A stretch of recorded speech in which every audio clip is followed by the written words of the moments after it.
안녕하세요. 예, 바나바 형 제가 앞에서 사회를 보는데 좀 쭈뼛쭈뼛한 이유가 왠지 알았습니다. 예, 엊그저께 주일날 저녁에 이상훈 님한테 전화가 왔었어요. 그래서 저 월요일날 저녁인가요? 그래서 저기 갑자기 이렇게 좀 어때 순서 좀 바꿀 수 있겠냐고 전화가 와서 뭐 저는 그 어떤 말에 언변도 없고 그래서 한 말씀을 준비하기 위해서는 좀 한 일주일 정도 시간이 있어야 되거든요. 그래서 좀 갑작스러워서 어떻게 할까 했는데 오죽했으면 저한테 전화하셨을까 라는 생각이 들어서 일단 제가 또 마침 시간도 되고 그래서 일단 제가 준비를 하게 되었습니다. 혹시 그 형제님의 말씀을 기다리시는 분은 다음 주에 꼭 나오시기 바랍니다. 네. 오늘 같이 나누고 싶은 제목은 하나님의 마음에 합한 자 다윗이라는 제목으로 같이 말씀을 나누고자 합니다. 어, 저희 성도님들 그 좋은 친구 한 명씩은 다 갖고 계시죠. 예, 좋은 친구가 부부 배우자였을 수도 있고 별로 그런 표정은 별로 안 지시는 것 같은데 예, 저희 자녀가 제일 그런 것 같습니다. 예, 뭐 또는 학교 친구일 수도 있고 또 직장 동료일 수도 있고 그렇습니다. 그리고 우리 청년들은 또 이렇게 잘 지내는 모습들을 보면 제가 안산동부 처음에 왔을 때는 청년들이 없었어요. 그래서 저보다 나이가 4살, 5살 차이 나는 형이었던 이제 그 최호성 형제님과 같이 정말 신나게 잘 놀았었습니다. 그런 기억이 있는데요. 예, 그래서 지음이라는 말이 있어요. 지음. 그러니까 그 알지에다가 음자인데 음을 아는 그 자기의 마음을 잘 알아주는 그런 친구를 두고 지음이라는 그런 그 말이 있는데 그 마음을 알아주는 친구라고 합니다. 그 뜻이. 근데 그 뜻을 이렇게 쭉 찾아보니까 그 어떤 사자성어는 아니고 그 배가절현이라는 그 어떤 한자어가 나오더라고요. 근데 그 뜻을 보니까 배가가 그 끊었는데 무엇을 끊었냐면 검은 고추를 끊었다라는 뜻이래요. 그래서 그 내용을 한번 쭉 보니까 그 춘추 시대의 그 진나라의 그 높은 어떤 관리 중에 배가라는 사람이 있었답니다. 근데 그 사람이 어떤 사람이었냐면은 높은 간직에도 있었지만 검은고를 굉장히 잘 탔대요. 그래서 그 사람이 검은고를 타면 어떤 말을 6필이 이렇게 풀을 뜯고 있다가도 이렇게 쳐다봤답니다. 그럴 정도로 검은고를 굉장히 잘 탔대요. 근데 그 귀족이었는데 그 배가는 종작이라는 어떤 나무꾼과 굉장히 친한 친구였답니다. 그때는 그 신분 사회였기 때문에 그 높은 간직에 있는 그 귀족이었던 배가와 그리고 나무꾼에 지나지 않았던 종자기와는 좋은 친구가 되기 어렵잖아요. 근데 왜 그런지 아십니까? 그 이유는 그 종작이라는 사람이 배가의 그 검은고를 타는 그 지경을 굉장히 잘 알고 있었기 때문이었고 잘 알아주었기 때문입니다. 그 배가가 어떤 그 중국이잖아요. 그 중국의 어떤 고산 준령을 마음에 그리고 검은고를 타면 일반 사람들은 잘 탄다라고 할 뿐인데 그 종작이라는 사람은 그 검은고 소리를 듣고 이렇게 얘기를 했답니다. 하늘 높이 우뚝 솟은 모습이 마치 태산 같습니다. 라고 이렇게 얘기를 했고 그 배가라는 사람이 그 큰 강을 이렇게 마음에 그리고 검은고를 타면 그 종작에는 도도한 강물의 흐름이 흡사 황화 같습니다. 라고 이렇게 말을 했대요. 그래서 그 배가의 그 마음의 의도를 정확히 꿰뚫는 사람을 이 바로 종작이었기 때문에 신분을 초월해서 그 마음의 좋은 친구로 그렇게 잘 지냈는데 근데 어느 날 종작이가 갑자기 병에 들어서 세상을 떠났대요. 그래서 너무 비통한 나머지 이 배가는 더 이상 자신의 검은고 소리를 알아줄 사람이 없었기 때문에 그 검은고의 줄을 다 끊어버렸답니다. 그래서 배가 절현. 그래서 지음이라는 말이 그 음을 아는 친구, 내가 내는 음을 잘 아는 친구라는 해서 그 지음이라는 말은 내 마음을 잘 알아주는 친구라는 뜻을 갖는다고 그래요. 근데 그 우리 성경에도 보면 하나님의 마음에 합한 사람이라는 그 말이 나오는데 우리 그 사도행전 13장 21절 같이 보시겠습니다. 21절에서 23절까지 제가 봉독해 드리겠습니다. 그 후에 그들이 왕을 구하거늘 하나님이 베냐민 지파 사람 기스의 아들 사울을 40년간 주셨다가 패하시고 다윗을 왕으로 세우시고 증언하여 이르시되 내가 이새의 아들 다윗을 만나니 내 마음에 맞는 사람이라 내 뜻을 다 이루리라 하시더니 하나님이 약속하신 대로 이 사람의 후손에서 이스라엘을 위하여 구주를 세우셨으니 곧 예수라. 예. 이게 저는 이 말씀을 보면서 다른 사람도 아닌 하나님께서 직접 내 마음에 맞는 사람이라고 말씀하신 그 사람은 도대체 어떤 사람일까? 근데 사실상 다윗이라고 하면 이제 그가 다윗 왕으로서 정말 큰 엄청난 일을 많이 행했음에도 불구하고 그 제 기억에는 그 빨간 줄을 글 수밖에 없었던 그 사건만 기억이 좀 더 부각되게 났던 것이 사실이었거든요. 그래서 도대체 하나님께서 다윗은 어떤 모습을 보셨길래 이 다윗을 보고 내 마음에 맞는 사람이라 내 뜻을 다 이루리라 말씀하셨을까? 그 성경에 수많은 어떤 그 선진들이 있지만 정말 다윗처럼 하나님께서 직접 이렇게 언급하신 사람이 많지 않은 것 같아요. 결국 하나님께서 이 마음에 맞는 그 다윗을 통해서 하나님의 그 뜻을 다 이루셨는데 그것이 바로 구속 사역이었고 그래서 마태복음 1장 1절에 보면 아브라함과 다윗의 자손 예수 그리스도의 계보라 나오잖아요. 그래서 그 수많은 사람 중에서 구약의 수많은 사람들을 다 빼고 아브라함, 다윗이 나온 거예요.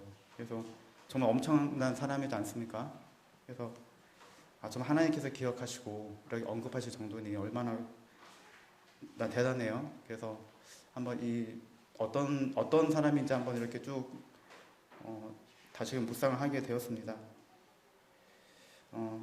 다윗의 그 삶의 태도를 나타내는 한 말씀이 있는 것 같아요. 시편 27편 4절입니다. 시편 27편 4절 한번 같이 읽어보도록 하겠습니다.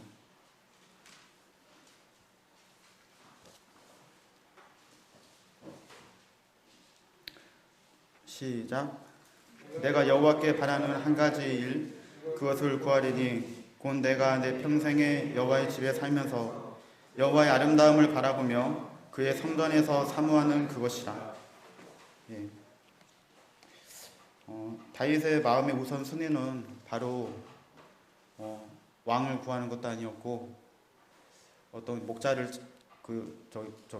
양을 잘 쳐가지고 훌륭한 목자가 되는 것도 아니었고 돈을 많이 버는 것도 아니었고 그리고 큰 집에 사는 것도 아니었고 그의 가장 큰 것은 한 가지 일, 내 평생에 여호와의 집에 살면서 여호와의 아름다움을 바라보며 그의 성전에서 사모하는 것이라고 나와 있습니다.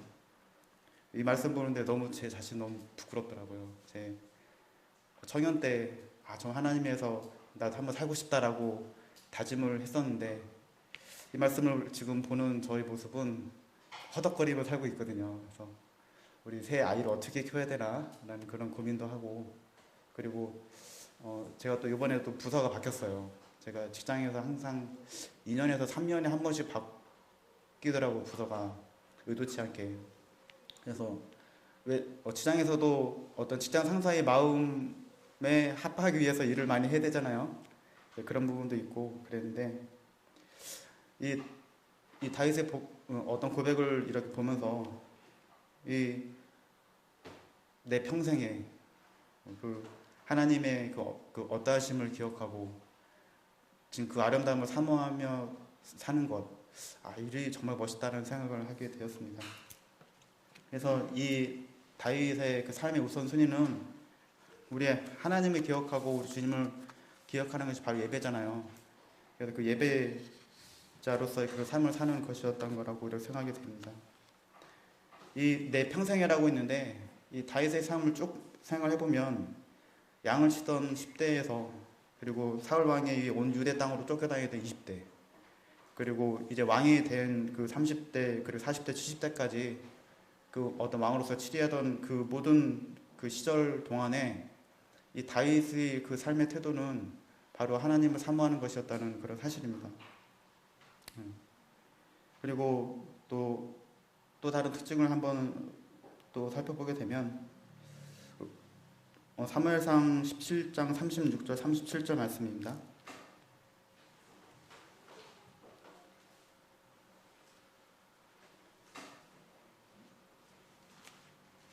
사무엘상 17장 36절과 37절. 자, 여기 제가 분독해 드리겠습니다. 주의 종이 사자와 곰도 쳤은즉 살아계신 하나님의 군대를 모욕하니 할례받지 않은 블레셋 사람이리까 그가 그 짐승의 하나와 같이 되리이다. 또 다윗이 이르되 여호와께서 나를 사자의 발톱과 곰의 발톱에서 건져내셨은즉 나를 이 블레셋 사람의 손에서도 건져내시리이다. 사울이 다윗에게 이르되 가라 여호와께서 너와 함께 계시기를 원하노라. 잘 아시는 말씀이잖아요. 이제 이스라엘 백성들이 그 블레셋과 전쟁을 위해서 이런 항우를 벌였는데 그 골리앗이라는 그 거인이 앞에 나와서 그 전쟁을 도두는 자였잖아요. 그래서 이스라엘을 막 모욕하고 그리고 그 이스라엘의 하나님을 모욕하는 그런 말을 하고 있었습니다.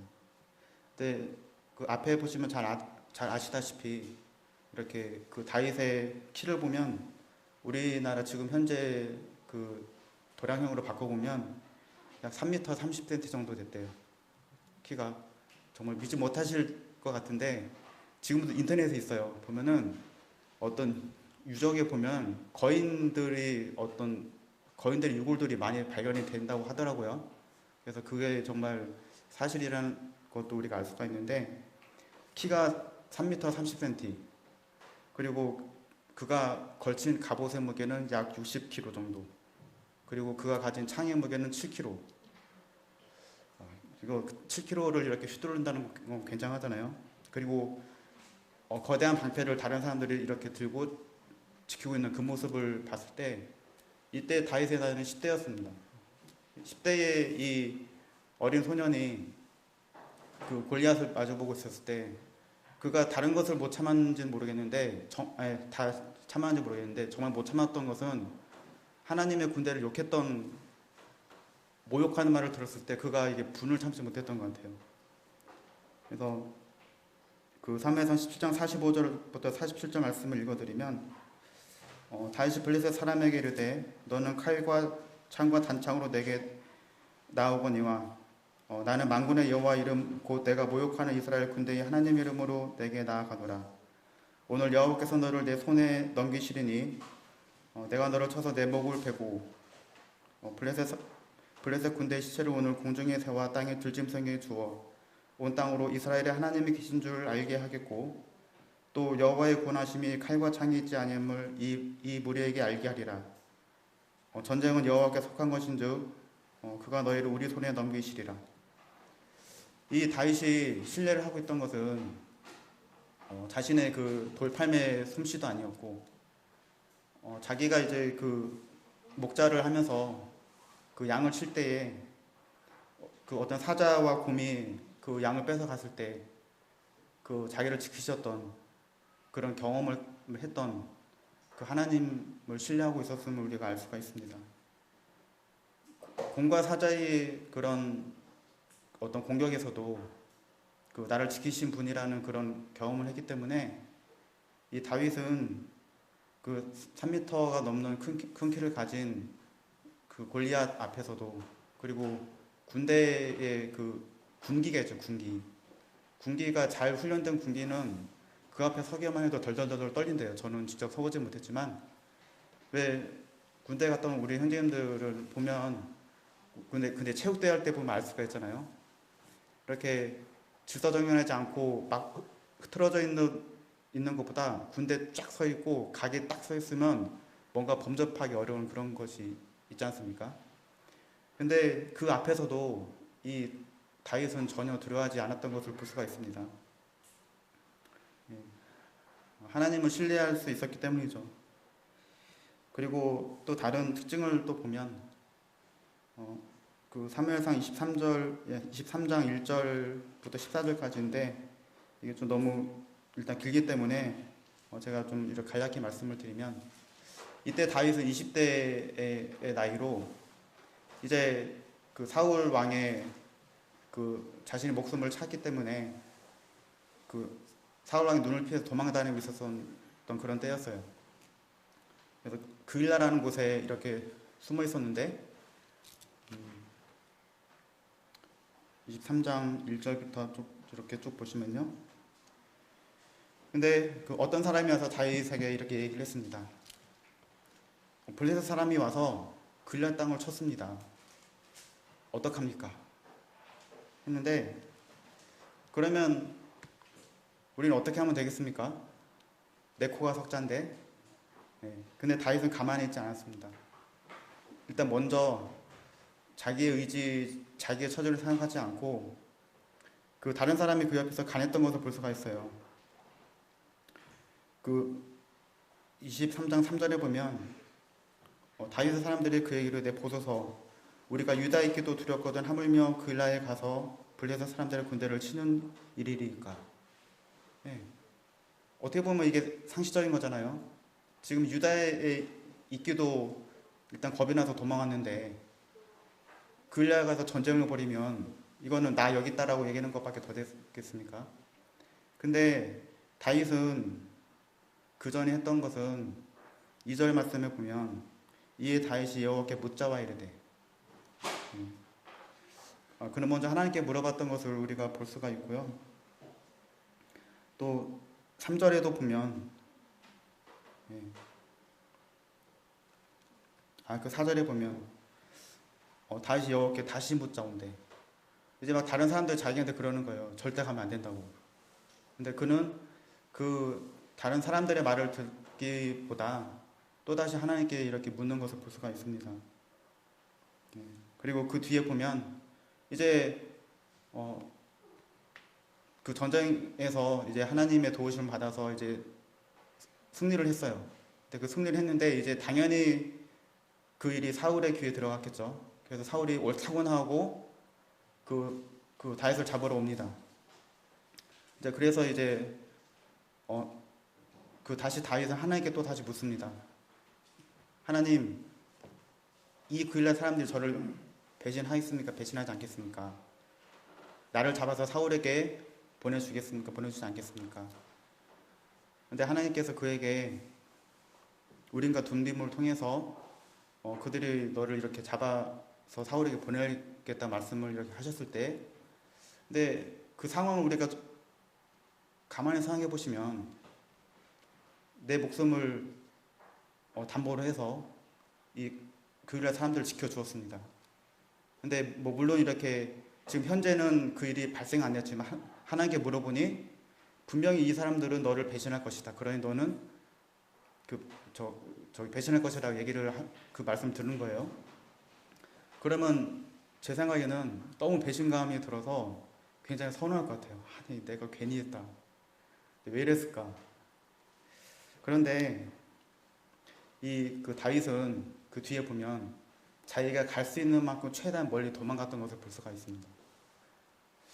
그것을 가만히 생각을 해보니까 이 다윗은 정말 자기가 있었을 때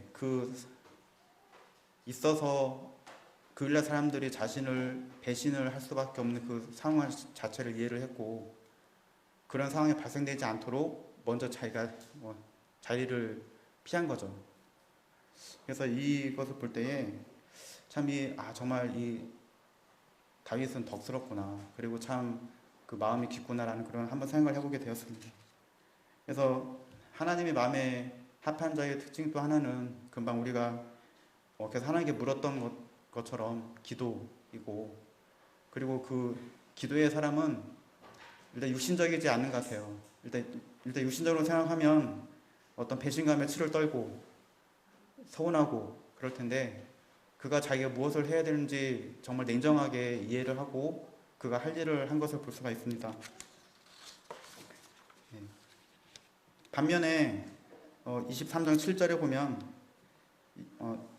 이런 말씀이 있어요. 다윗이 그 일라에 온 것을 어떤 사람이 사울에게 알림해 사울이 이르되 하나님이 그를 내 손에 넘기셨도다. 그가 문과 문빗장이 있는 성읍에 들어갔으니 갇혔도다. 똑같은 장면인데 왜 다른 생각을 하게 될까요? 사울은 하나님께서 그 성에는 그 문과 문빗장이 있었나 봐요. 그래서 다시 거기 들어갔으니까 여기는 다윗은 도관했던 쥐다. 이제 내가 잡으면 돼. 이것도 하나님께서 나를 도우셨다라고 생각하는 거예요. 그래서 생각을 해보면 영적인 사람이든 어떤 육적인 사람이든 일단 하나님께 도우셨다는 말을 똑같이 하게 되는 것을 볼 수가 있습니다. 근데 그것이 올바른 분별인지는 그 뒤에 사건을 통해서 알게 되겠죠. 이 사울을 두고 이후에 그 사무엘상 13장 14절 말씀을 보면 지금은 왕의 나라가 길지 못할 것이라 여호와께서 왕에게 명령하신 바를 왕이 지키지 아니하였으므로 여호와께서 그의 마음에 맞는 사람을 구하여 여호와께서 그를 그의 백성의 지도자로 삼으셨느니라 하는 말씀이 나오고 있습니다. 이 말씀 봤을 때 분명히 사울은 하나님의 마음에 합하지 못했던 그런 왕이었던 것 같아요. 또 다른 그 하나님의 마음에 합한 자의 특징 보면